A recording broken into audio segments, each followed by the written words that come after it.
নমস্কার প্রিয় দর্শক, ক্যালকাটা ডায়ালগস থেকে মনোজ দাসের প্রীতি ও শুভেচ্ছা নেবেন। এখন আমাদের আলোচনার বিষয় পহেলগাঁও হত্যাকাণ্ডর যে নৃশংস হত্যাকাণ্ড হয়েছে গত 22শে এপ্রিল, সেইটা নিয়ে গত পরশু শুক্রবার 25শে এপ্রিল আলোচনা হলো জাতিসংঘের নিরাপত্তা পরিষদে। ইউনাইটেড নেশনস সিকিউরিটি কাউন্সিলের 15 সদস্যের যে এই সংগঠনটি, সেই সংগঠনটি আলোচনা করলো এবং এই আলোচনায় অংশ নিয়েছে 15 সদস্য বললাম। তাদের মধ্যে পাঁচটা সদস্য হলো যারা হচ্ছে এখানকার পার্মানেন্ট মেম্বার। আপনারা জানেন তাদের নাম। পার্মানেন্ট মেম্বার হলো ফ্রান্স, রাশিয়া, ইউনাইটেড কিংডম, তারপর ইউনাইটেড স্টেটস এবং চায়না, এই 5টা। আর এখন যে বর্তমানে যে 10 জন নন পার্মানেন্ট মেম্বার, এরা ঘুরে ঘুরে এরা মেম্বারশিপ হয়। তো এরা এই নন পার্মানেন্ট যে মেম্বার হলো 10টা, তারা হলো Algeria, Denmark, Greece, Guyana, Pakistan, Panama, the republic of Korea, Sierra Leone, Slovenia এবং সোমালিয়া। এই 10টি দেশ হচ্ছে এখন এখানকার নন পার্মানেন্ট, আর 5টি দেশ পার্মানেন্ট। এই 15 সদস্যের যে যে সংগঠনটি, অর্থাৎ ইউনাইটেড নেশনস সিকিউরিটি কাউন্সিল, সেই সিকিউরিটি কাউন্সিলে গত পরশু বললাম যে পরশু শুক্রবার তার মিটিং হয়েছে পহেলগাঁও হত্যাকাণ্ড নিয়ে, এবং এই হত্যাকাণ্ডের বিরুদ্ধে তাদের বক্তব্য তারা সেদিন প্রকাশ করেছে। এখানে কি বলেছে, যে কথাগুলো বলেছে সেগুলো তুলে দেওয়ার, সেগুলো বলবার আগে একটা কথাই বলতে হয়, এগুলো শুনলে এবার যা করলো ইউএনএসসি, তাতে জাতিসংঘের নিরাপত্তা পরিষদকে তুলে দেওয়া উচিত কিনা পৃথিবীর বেশ কিছু দেশ সেই দাবি করেছে। এমনকি ভারত পর্যন্ত আজকাল একাধিকবার এই দাবি তুলেছে। কয়েকদিন আগে আপনারা জানেন যে জাতিসংঘে কাশ্মীরের মানবাধিকার প্রসঙ্গ নিয়ে প্রশ্ন তুলেছিল এই ইউনাইটেড নেশনস সিকিউরিটি কাউন্সিল। এরা কোনোদিন কিন্তু উইঘুররা যখন চীনে তাদেরকে রেখে দেওয়া হয়, বন্দি করে রেখে দেওয়া হয়, তাদের উপরে অত্যাচার করা হয়, তাদের সমাজ জীবন সবকিছু তছনছ করে দেওয়া হয়, তখন কিন্তু এই ইউনাইটেড নেশনস সিকিউরিটি কাউন্সিল তাদের কোনো মাথা ব্যথা হয় না, তারা কোনো প্রশ্ন তোলে না। কিন্তু ভারতের ব্যাপারে প্রতি বছর নিয়ম করে এরা এই ধরনের প্রশ্নগুলো তোলে, এবং ভারতের প্রতিনিধি এর জন্য এবার জাতিসংঘের এই তীব্র সমালোচনা করে একথাও বলেছেন যে এরকম চলতে থাকলে জাতিসংঘ থেকে ভারতকে বেরিয়ে আসতে হবে, তার মেম্বার থাকবে না। মেম্বার না থাকলে যে বিরাট কিছু ক্ষতি হবে এমন কোনো ব্যাপার নয়। এই জাতিসংঘের ব্যাপার নিয়ে কিছুদিন আগে ট্রাম্প পর্যন্ত বলেছেন এরা চীনের দালাল হয়ে গেছে। এই কথা কে বলেছেন? ট্রাম্প। কোন প্রসঙ্গে বলেছিলেন? কোভিড নিয়ে। করোনা চীন থেকে এসেছিল, সুতরাং চীনকে তাদের সমালোচনা করবার কথা উঠেছিল, কিন্তু জাতিসংঘ চীনকে সমালোচনা করেনি। এর জন্যেই তারা এই কথাগুলো তখন বলেছিল। এবারও পহেলগাঁওয়ের ঘটনা নিয়ে জাতিসংঘের বৈঠকে যা করলো সেটা শুনলে লজ্জা হবে। সেটা শুনলে, যেমন ধরুন জাতিসংঘের নিরাপত্তা পরিষদ, তারা নিরাপত্তা পরিষদের অস্থায়ী সদস্য পাকিস্তান। এবার পাকিস্তান তাদের ছিল যে নেক্সট বার তারা হবে এই কমিটির চেয়ারম্যান হবে। পাকিস্তান অন্যান্য কাউন্সিল সদস্য রাষ্ট্রের সঙ্গে যোগ দিয়ে পহেলগাঁও সন্ত্রাসী হামলার নিন্দা করেছে। এই নিন্দা যেটা করেছে, সেই নিন্দাটা করবার সময় যে প্রস্তাব এনেছিল, প্রস্তাব এনেছিল আমাদের ইউনাইটেড স্টেটসের, তাদের তরফ থেকে প্রস্তাব আনা হয়েছিল। সেই প্রস্তাবে পরিষ্কার অনেকটাই স্পষ্টভাবে, একেবারে পাকিস্তানের নাম করে বলা হয়নি, কিন্তু অনেকটা স্পষ্টভাবে বোঝা গিয়েছিল যে তাদের যে প্রতিবেশী দেশ, সেই দেশের তাদের ঘটনা, তাদের এই পরিপ্রেক্ষিতে তাদের যোগদানের কথা সেটা বলা হয়েছিল। 26 জন প্রাণহানির ঘটনায় কোনো ভূমিকা অস্বীকার করে পাকিস্তান এখনো পর্যন্ত, মনে রাখবেন, আজ পর্যন্ত কিন্তু পাকিস্তান এই হামলার নিন্দা করেনি। পহেলগাঁওয়ে যে হামলাটা হয়েছে তার কোনো নিন্দা পাকিস্তান করেনি। পাকিস্তান যেটা করেছে পর্যটকদের প্রাণহানির বিষয়ে উদ্বেগ প্রকাশ করেছে। ভাষার তফাৎটা বুঝুন।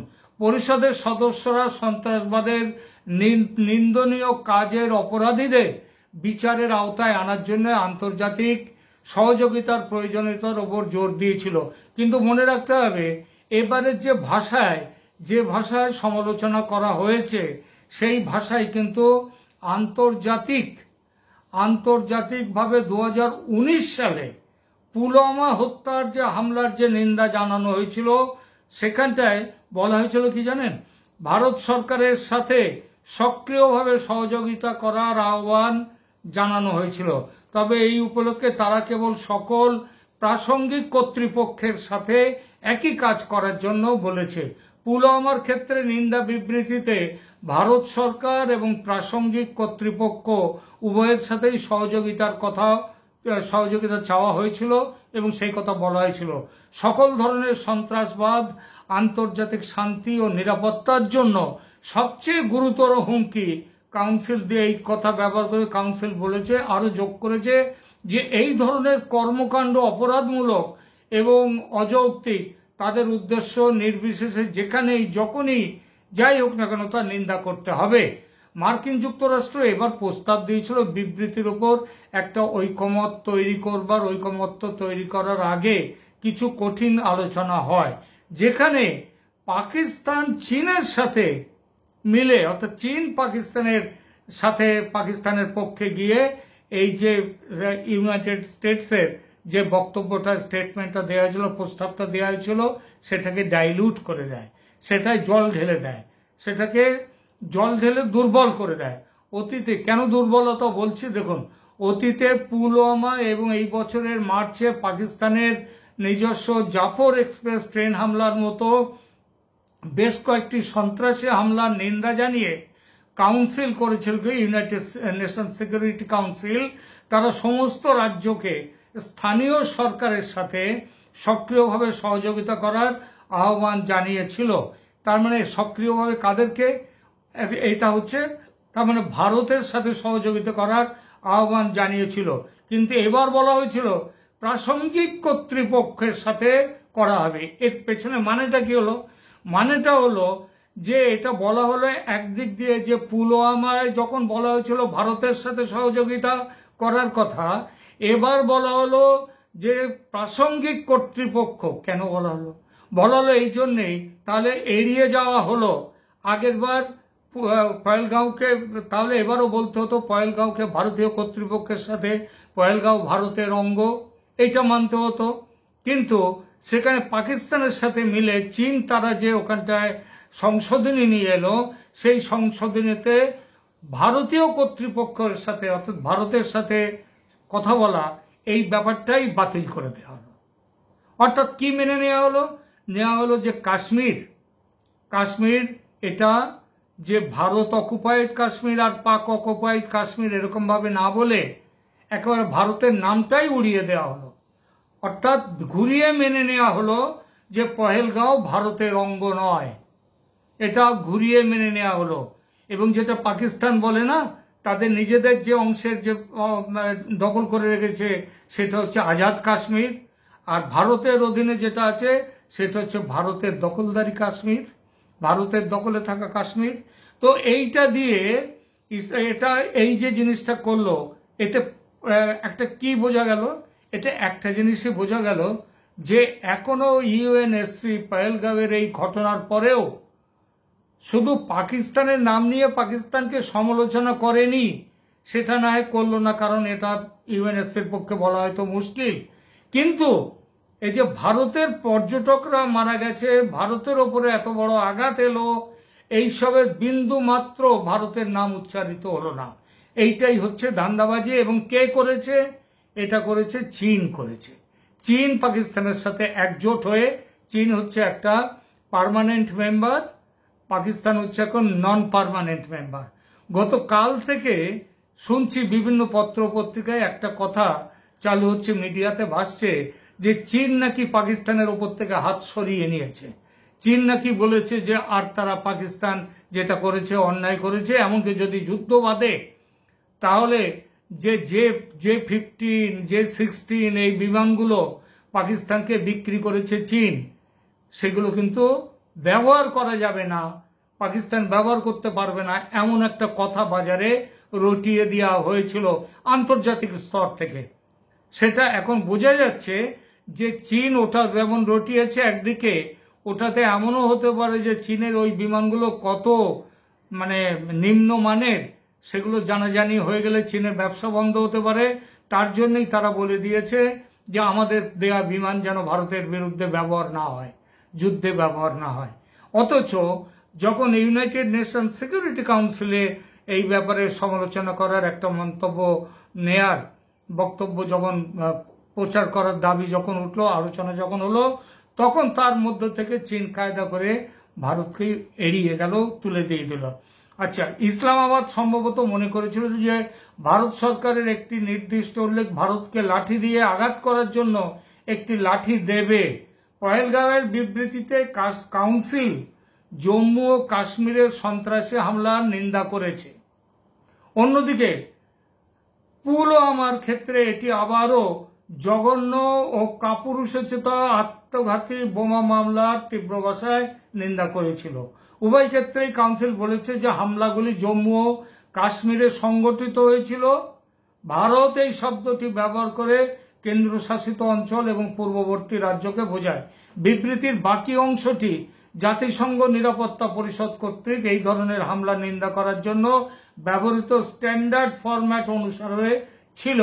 পুলওয়ামার ঘটনার মতো কাউন্সিল তার পহেলগাঁও বিবৃতিতেও বলেছে যে সন্ত্রাসবাদের নিন্দনীয় কাজের অপরাধী সংগঠক যারা এর টাকা দিয়েছে, যারা এর পৃষ্ঠপোষক, তাদের জবাবদিহি করতে হবে এবং বিচারের আওতায় আনতে হবে।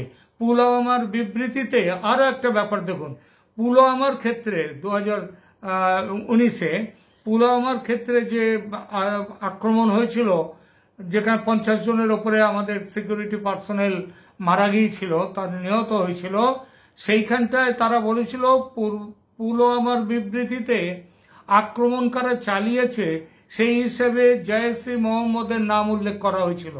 ইউএনওসি যখন পুলওয়ামার ঘটনার সমালোচনা করেছে, তখন আক্রমণকারী হিসেবে তাদেরকে জয়েশ-ই মোহাম্মদের নাম উল্লেখ করেছে, কিন্তু পহেলগাঁওয়ের ক্ষেত্রে নিন্দা করতে গিয়ে কোনো সন্ত্রাসী সংগঠনের নাম উল্লেখ করা যায়নি, নাম উল্লেখ করা হয়নি। রাষ্ট্রদূতরা এখন এই যে এই কাজগুলো যে হচ্ছে, এই কাজগুলোর জন্যেই আমাদের একটা জিনিস আজকে এই প্রশ্ন উঠছে যে ভারতের যে পররাষ্ট্রমন্ত্রীও কিছুদিন আগে বলেছেন যে এমনভাবে জাতিসংঘ চললে আমাদের জাতিসংঘ থেকে বেরিয়ে আসার কথাও ভাবতে হবে। জাতিসংঘ একটা নিকম্মা একটা নিকম্মাদের সংগঠন। এই সংগঠন আজ অবধি এই সংগঠন কোনো কিছু কাজ করেনি।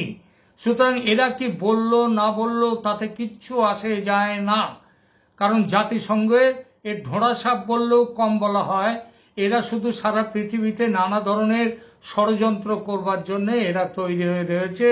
যেমন বাংলাদেশের ক্ষেত্রে শেখ হাসিনার সরকারকে ষড়যন্ত্র করে হটিয়ে দেওয়ার জন্য এরাই কিন্তু অংশ নিয়েছিল এই জাতিসংঘ।